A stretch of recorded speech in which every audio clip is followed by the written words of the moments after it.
once you have bought your Icee Planner, you will receive a PDF. It might not look exactly like this one, but this is just an example to show you.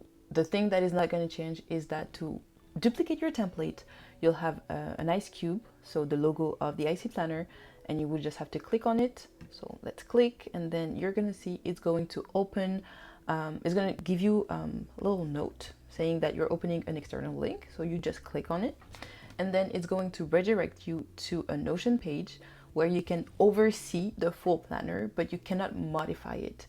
In order for you to do so,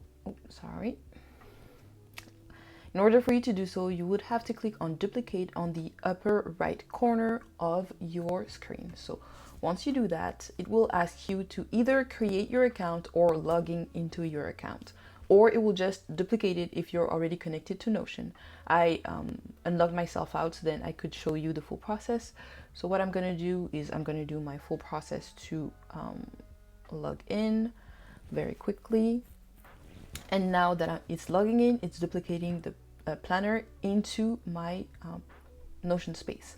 So it's going to take a little while because it's, you know, it's a big baby, but you'll see it appear fairly soon enough. Sorry, I'm inventing new words. I'm very sorry. I'm very excited, so bear with me.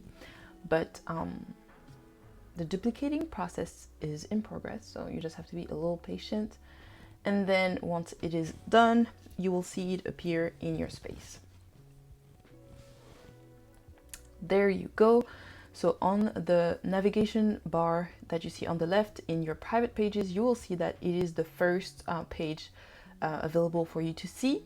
We're gonna reduce it because we want to have a full overview of the Icee Planner, and now you can navigate through all the pages and you can also modify your Icee Planner.